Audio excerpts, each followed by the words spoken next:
just going to get right into it.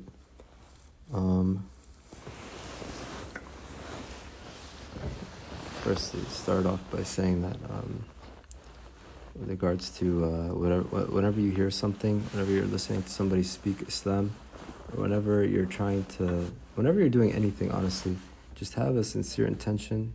Like, take a second before you start to really just like make sure and check and make your intention that I'm doing this for the sake of Allah subhanahu wa ta'ala. That's why I'm doing this. So you get the most out of whatever it is that you're already going to hear. You know, a lot of times we miss out on this opportunity to like really benefit our Iman and really become closer to Allah subhanahu wa ta'ala because of just like heedlessness. So take a second, rectify your intention. Whatever you do for Allah subhanahu wa ta'ala's sake will last for you. Whatever you do that's not for the sake of Allah subhanahu wa ta'ala, it won't last. You know, the benefit in it doesn't mean it's haram, but the benefit that you would gain out of it is very temporary. And once the need is met, then the benefit ends. But whatever you do for Allah subhanahu wa ta'ala, it will remain for you until the Day of Judgment.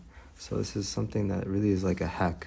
This is something that Allah subhanahu wa ta'ala really, it's from the mercy of Allah subhanahu wa ta'ala that He makes people, like He gives us these avenues for us to really just like earn a lot of favor with Him. He gives us these avenues to really just like become very close to Him.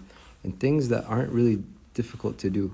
It's like whatever it is that you're already doing, if you just try to focus on your intention, then Allah subhanahu wa ta'ala will bless you in that thing and inshallah benefit you from it.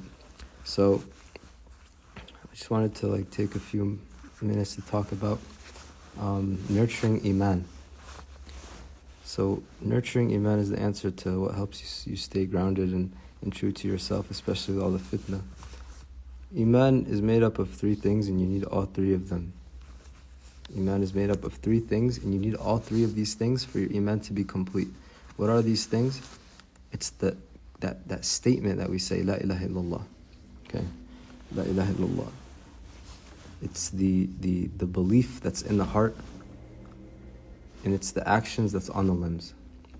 If you have these three ingredients, then that's what Iman really is. You can't have one and not the other two. You can't have two and miss one. So, La ilaha illallah Muhammad Rasulullah. Yes, that's the entry, the gate of entry. But if somebody says that and they're being forced, does that mean they're a true Muslim? No. So La ilaha illallah, and there's belief in the heart that's associated with that kalima. Sorry about that. There's belief in the heart that's associated with that statement of La ilaha illallah. So that has to be there as well. And paired with that belief is sincerity, which we talked about in the beginning. And then there are the actions that we have to fulfill in Islam. Islam isn't like, for example, Christianity, where they say, do whatever you want and you'll be forgiven. Islamically, if somebody comes, this is a question for you to think about. If somebody says to you that, hey, I have Iman, and they don't pray, they don't, wear hijab, or they don't have any sort of association with Islam at all, but they say, my Iman is in my heart, what's your response to that? They say, I don't need to pray, I don't need to do this, Iman is in my heart. What would you respond to that? Is it true? Is Iman in their heart? Do they have Iman? If they don't pray, they don't wear hijab, they don't do anything, but they say that I have Iman in my heart, I believe in Islam, I believe in Allah, I believe in these things. Do they have Iman or no? Who thinks yes, who thinks no? Maybe take a second. You don't have to write it down if you don't want to. But I tell them to elaborate. No, they don't have Iman. Okay. No, because you need to come with actions. But they believe in it. They say, I have Iman, I believe in this. Is that not faith? I have faith in Allah, I believe in the angels, I believe in the Day of Judgment, I believe in all of these things. I just don't practice really like the limbs. It doesn't matter. God looks at my heart. That's a hadith. Prophet Muhammad ﷺ says Allah subhanahu wa ta'ala does not look at your faces or your outward appearances. Allah looks at your heart. What do you think that this person has in their heart? Do you think it's Iman? Praying is what makes you a Muslim, exactly. So praying, as Prophet Muhammad said, is the difference between the believer and the kafir. Praying is the difference. Prophet Muhammad said in the hadith that إن الإيمان 64 بابا أرفعها وأعلاها لا إله إلا قول لا إله إلا الله وأدناها إماتة الأذى عن الطريق. That Iman is made up of 64 branches or doors, the highest of which is the statement La ilaha illallah. The statement La ilaha illallah. And the lowest of which is removing harmful things from the path of the people. That is Iman, as the Prophet ﷺ says in the hadith, which is in Bukhari and Muslim. So in the umbrella of Iman, you see the Prophet ﷺ has actions, but there's also that statement. Associated with that statement is belief. Where does the belief part come from? Because we all know the first three people to be thrown into Jahannam, the first three people to be held accountable are the one that was a scholar, the one that died for the sake of Allah supposedly, and the one that used to be very generous with his wealth. But they did it not for the sake of Allah, for other reasons. So the belief part was missing, even though they had the statement La ilaha illallah, because they were from the Muslims, and they did the action, but the statement is missing, or the belief is missing. So if somebody comes to you and they say that I have Iman, but they don't do the action, then do you know what most likely that is? Most likely, that's probably just knowledge. Most likely that's just knowledge. Because they're missing an aspect of the Iman, which is the action. And if, depending on how seriously it is, the action is what could cause a person, to leave the deen altogether. So a person that says this, their Iman is they're mixing up Iman with knowledge. They may know that there's La ilaha illallah. They may know that this is the correct deen. But that knowledge has not been solidified with Iman. And this is something that's very important for us to recognize, is that I may know something very well. I may know that there's La ilaha illallah. I may know that, I'm going to be held accountable. I know that I'm going to be held accountable. But has that translated into Iman? Has that solidified inside of me? How do we solidify these notions that we learn Islamically? It's by acting upon them. Right, which is one of the three branches. So I know something. I thus have to act upon it, so I could solidify that belief that I have. Which is why somebody who just converts to Islam, they should not wait. Pray ala tul. Pray right away. As soon as you convert, the 5 prayers have been obligated upon you. If you don't know how to recite, which is no one's gonna, it's difficult to memorize at first. But if you don't know how to recite, then what you do is you just say Subhanallah, Alhamdulillah, Allahu Akbar, like while during the different positions of the salah. But it's because of that salah is what will solidify your Iman to such a point where it's like, it's not just a fuzzy belief, because the hearts of people are flimsy. Our hearts are very flimsy. One moment I feel this way, next moment I feel this way. One moment I'm on cloud 9 doing amazing things, next moment I feel like what am I doing in my life? That's the nature of how the qalb is. Qalb comes from qalaba. Qalaba yanqalibu. It means it's always flipping, always turning, always changing. So if you want your heart to be firm, you have to stabilize that flimsy heart with solid actions, with deen, with the things of Islam.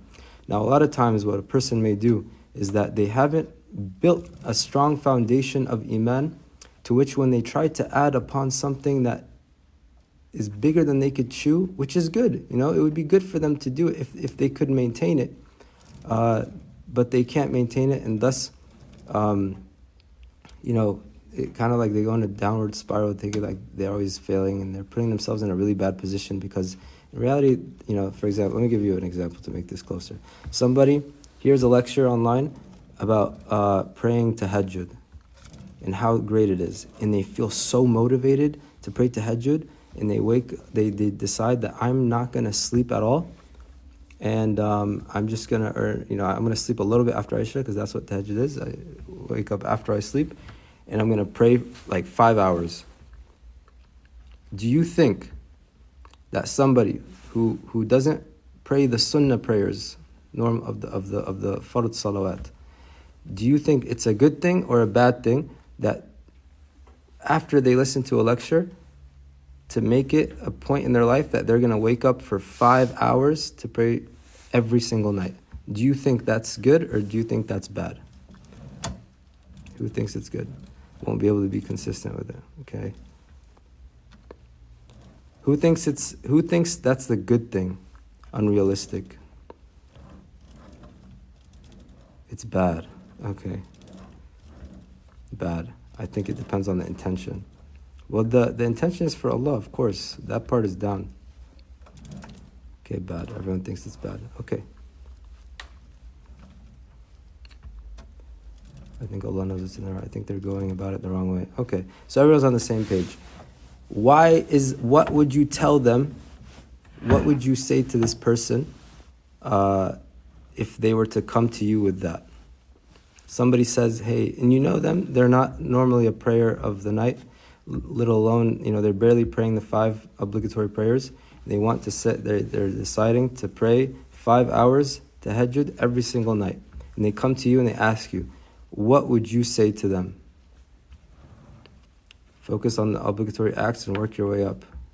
MashaAllah, it's a beautiful response. But they're motivated, they're passionate, they want to be like, because if somebody were to pray 5 hours every night of tahajjud and qiyam, is that not pleasing to Allah subhanahu wa ta'ala? If you were to do that, that would be very pleasing to Allah subhanahu wa ta'ala. Aren't we told not to take our religion to extremes? Okay, that's yeah. So I think everyone kind of gets the point. So this same situation happened in the hadith of Aisha radiallahu anha, in which a woman came to her, and the Prophet ﷺ came into the house and he sees a woman with Aisha radiallahu anha. And he sees this woman with Aisha, and he asks Aisha, like, who is this? And Aisha says, she was asking me about her salah. She was asking me about her salah. And the Prophet, they told this woman did not sleep at night. That was like her thing. She just did not sleep at night. Some people, when they hear this hadith, people of knowledge interpret it in 2 ways. Either she was bragging about how she doesn't sleep at night, but the more likely approach is that she was actually asking Aisha radiallahu anha because of the way that Rasulullah answers this predicament suggests that this was, she came from the door of advice instead of from the door of like bragging. Because if she was bragging, the Prophet ﷺ probably would have addressed that instead of addressing what, in the way that he did. So when the Prophet heard that she did not sleep at night and she just would pray all night without sleeping, he said, "Mah, like, what is this? Stop this." He was not impressed at all. And he says, "Alaykum bima tutiqun." You do that which you can bear, that which you can maintain, that which you can sustain. And he says, فَوَاللَّهِ لَا يَمِلَّ اللَّهُ حَتَّى تَمِلُّ. Allah will not get tired. The literal is like Allah will not get tired until you get tired. But what this means is that Allah will not get tired of rewarding you. Allah will not stop rewarding you for your actions until you stop doing the action. So when you stop doing the action, then khalas, Allah will stop rewarding you. But as so long as a person is doing the action, they will be rewarded by Allah subhanahu wa ta'ala. And then the Prophet ﷺ says, وَكَانَ أَحَبَّ الدِّينَ إِلَيْهِ مَا دَاوَمَ صَاحِبُهُ. And the most beloved deen to Allah subhanahu wa ta'ala is what the person is firm upon. In another hadith, Prophet Muhammad ﷺ says, أَكْفِلُوا مِنَ الْعَمَلِ مَا تُطِيقُونَ فَإِنَّ خَيْرَ الْعَمَلِ أَدْوَمُهُ وَإِنْ قَلَّ. Do that which you can maintain, which you can sustain, the actions that you can maintain and sustain. And the most beloved actions, the best of actions, are those that are consistent even if they are little. Why are these the best actions? Who knows the answer? Why are the best actions those that are consistent even if they're little? And Allah knows best, but why do you think that this is the best actions? Why is it not, once in a while you do an amazing 5-hour tahajjud, but you don't follow it up? Why are the most beloved actions or the best actions those that are consistent? Anybody know? Because it adds up. It's a good perspective. Yes. Anybody else? Because you show up and it's easy to maintain. Okay, but why is it easy to maintain pleasing to Allah subhanahu wa ta'ala? Because it keeps you firm in your deen. Okay, why does it keep you firm in your deen? Remembrance of Ilahi. Okay, you're remembering Allah constantly in little bit at a time instead of all at once. Okay, that's true. Because of the consistency of actions, you worship Allah better. Yeah, these are all correct answers. I don't really think there's one correct answer. It's just what benefit and wisdom you could derive from the hadith of Rasulullah. Allah doesn't overburden a soul more than it could bear. Okay, the obligations that Allah has placed upon us are the ones that call for consistency. Very good. Consistency is driven by discipline. Okay, but why is for the person that said Allah doesn't overburden a soul more than it could bear or handle? Why would you say that a soul that wants to be overburdened in things that are pleasing to Allah subhanahu wa ta'ala, why is that not pleasing to Allah? Somebody's like, I'm not sleeping at night anymore. I'm not sleeping at night no more. Khalas, it's just prayer from now on. Why is that not pleasing to Allah subhanahu wa ta'ala? It's not from the Sunnah.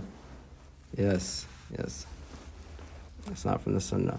As a matter of fact, that was also a hadith of the Prophet ﷺ, in which 3 men came to the house of the Prophet ﷺ, but he wasn't there. And they came to his house and they asked, about his worship.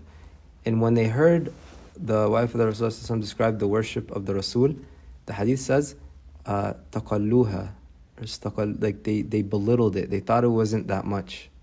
They weren't impressed by it, which is crazy to think that these people thought this way, because from the hadith of Ibn Mas'ud radiallahu anh, Prophet Muhammad sallallahu recited Al-Baqarah, Ali Imran, An-Nisa, Ma'idah, all in one rak'ah of tahajjud.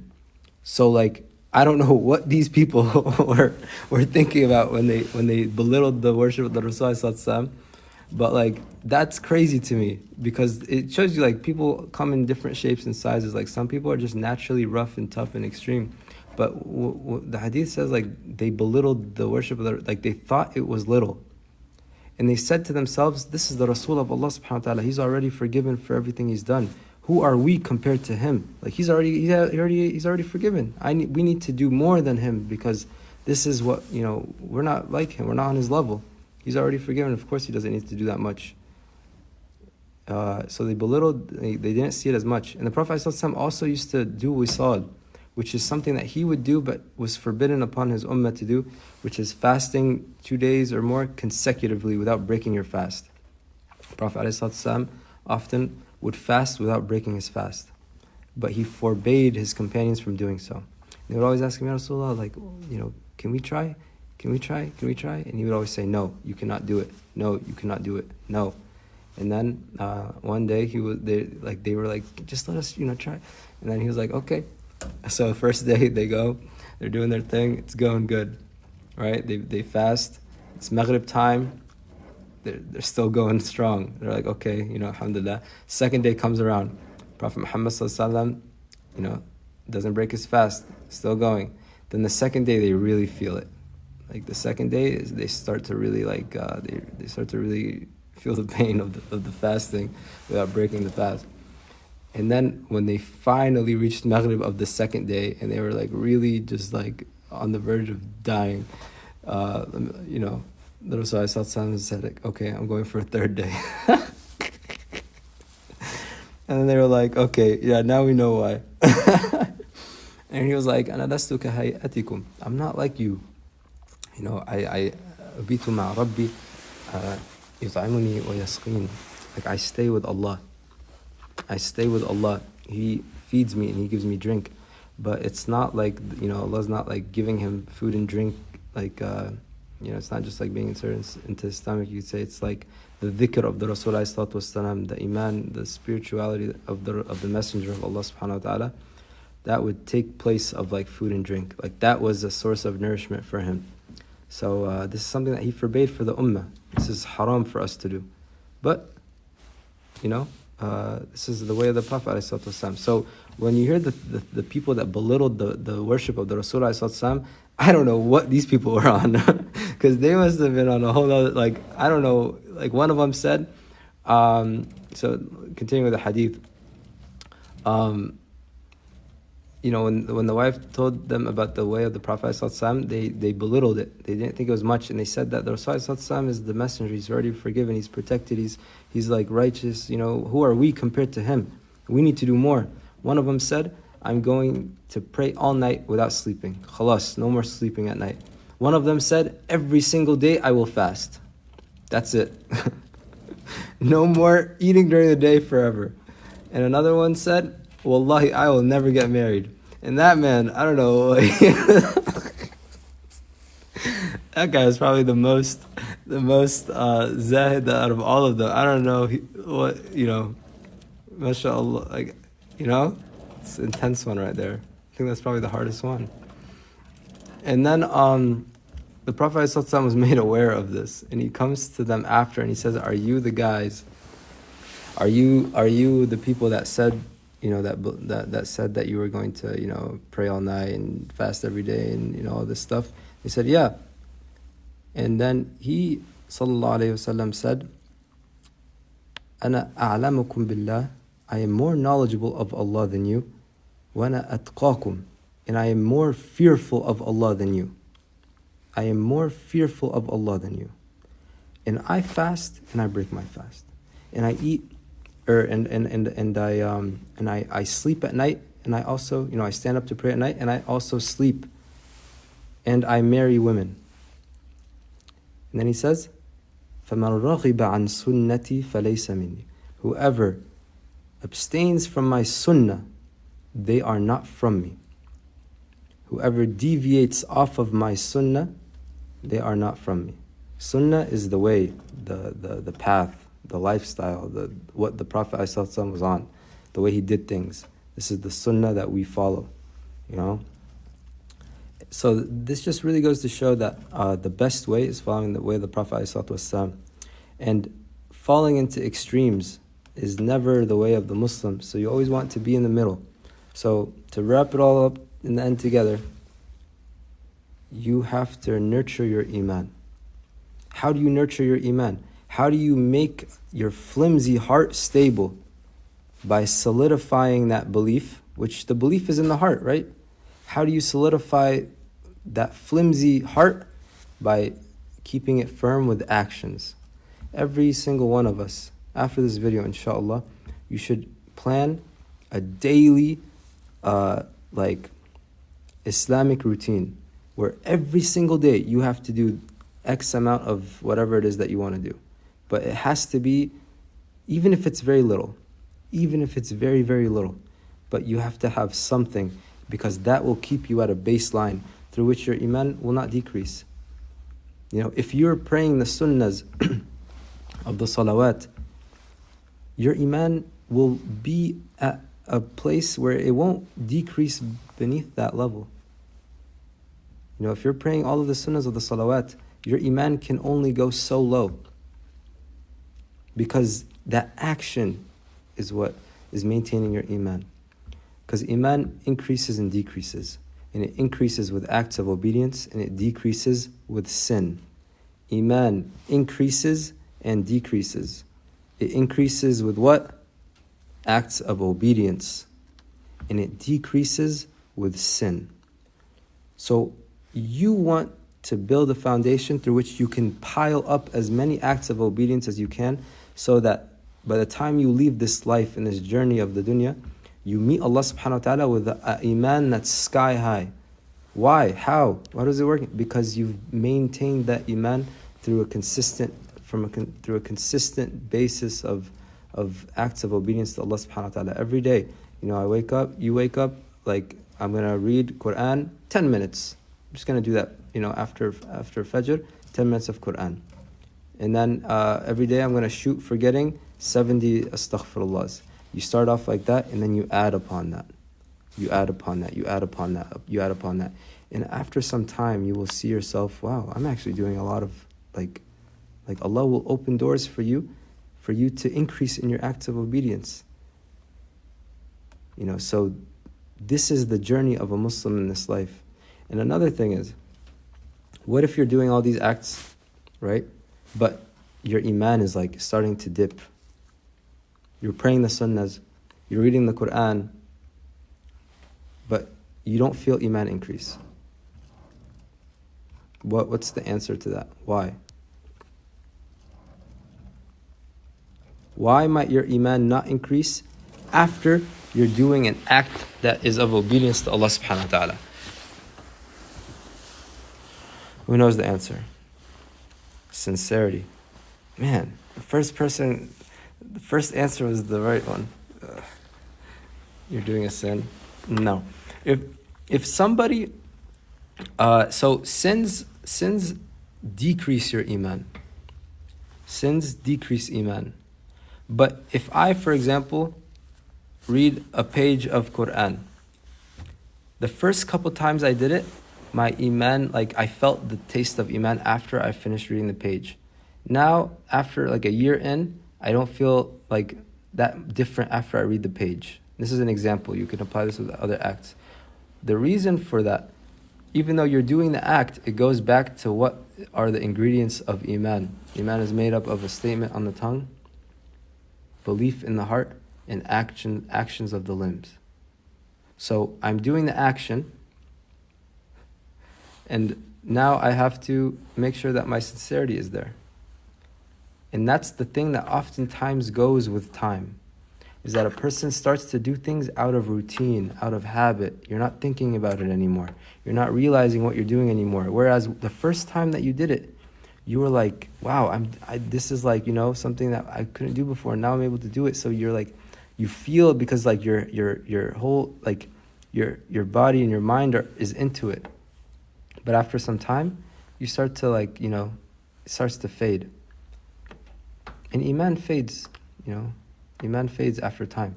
So you have to reinvigorate your iman with intention. Wallahi, you could do a very small act. If for people that are very busy with life, you can do a very small act. But because your intention was really for the sake of Allah subhanahu wa ta'ala, you will taste iman from that act that, really is a significant iman boost. And you can experience this. You're praying, or not even praying. Say you just don't have time for anything. You're at work, you're at school, whatever it is, and it's just man, what can I do? All right, I'm gonna do dhikr, and you're doing it, and you're just really focusing on your dhikr, astaghfirullah, astaghfirullah, astaghfirullah, astaghfirullah.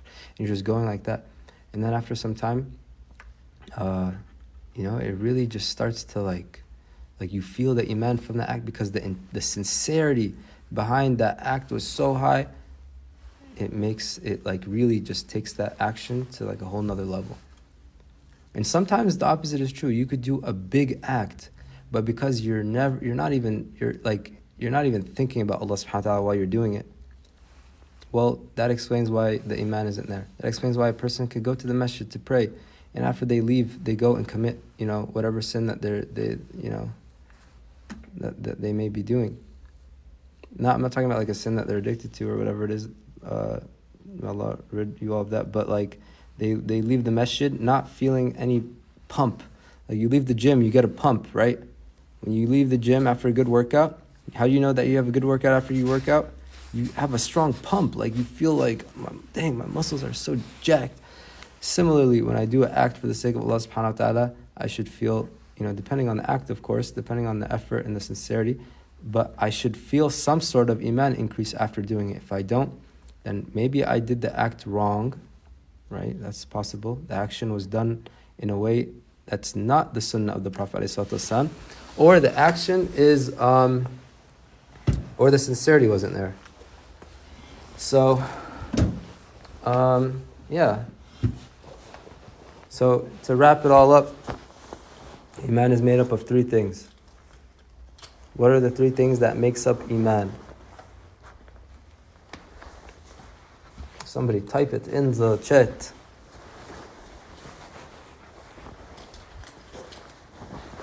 Three things that make up Iman.